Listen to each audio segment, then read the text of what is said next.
Mesdames et messieurs, honorables jurés, chers auditoires et chers membres de l'opposition bien sûr, nous vous remercions pour votre intervention.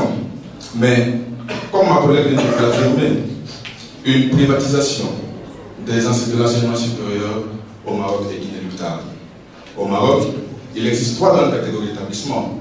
Les premières sont les universités publiques, puis les grandes écoles et instituts, et les établissements privés, lesquels, mesdames et messieurs, assurent une immersion de l'étudiant dans le monde du travail ou du secteur de l'entreprise. C'est encore une fois, mesdames et messieurs, les universités privées. Les universités publiques, fort et malheureux est de constater, manquent d'adéquation avec les métiers de l'entreprise. Ceci dit, mesdames et messieurs, les universités privées viennent pour pallier à ce manque.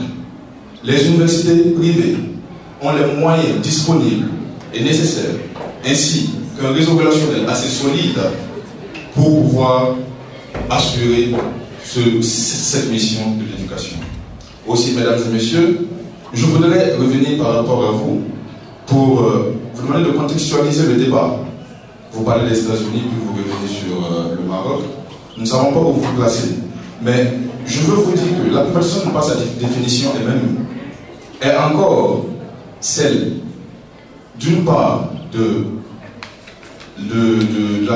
l'incrémentation d'établissements privés, tant au niveau national, et d'autre part, est celui du transfert de responsabilité à des organismes privés. Ceci dit, ces 4350 enseignants opérant dans le privé sont donc une composante du tissu éducatif marocain. Par conséquent, pouvons-nous nier la contribution de l'enseignement privé au niveau du taux de chômage au Maroc? Non, mesdames et messieurs, ils contribuent. Ces enseignants qui n'auraient jamais eu l'occasion d'exprimer leur savoir, parce que soi-disant les universités publiques sont saturées, devraient-ils s'adonner à la mendicité? Voici la vraie question. Alors, je continuerai en disant que le PAS, à savoir le plan d'ajustement sectoriel proposé par le FMI, n'a-t-il pas proposé la privatisation dans presque tous les secteurs? Bien évidemment encore, oui. Ces actions contribuent à l'augmentation de l'ampleur et de l'efficacité des investissements.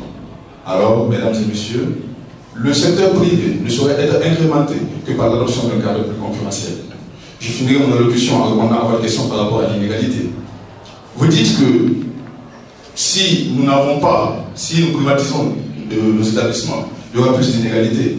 Mais pensez-vous que les plus nantis, à défaut de cadre adéquat au niveau du Maroc, hésiteront à envoyer leurs étudiants tant aux États-Unis, en France ou au Canada pour qu'ils puissent bénéficier d'une bonne formation? Ils n'hésiteront pas. Alors, ceci dit, mesdames et messieurs, posons-nous des vraies questions. Nous ne demandons pas. Nous devons nous demander si nous préférons voir nos étudiants aller développer d'autres contrées ou si nous préférons voir accepter l'intégralité d'un système défaillant et y remédier en leur confiant à des organismes privés. Alors, mesdames et messieurs, recadrons les débats. Ne nous précipitons pas en besogne. La question n'est plus de savoir si oui ou non nous devons privatiser l'enseignement, mais plutôt de savoir comment la gouverner. C'est ça le cœur du problème, mesdames et messieurs. Je vous remercie.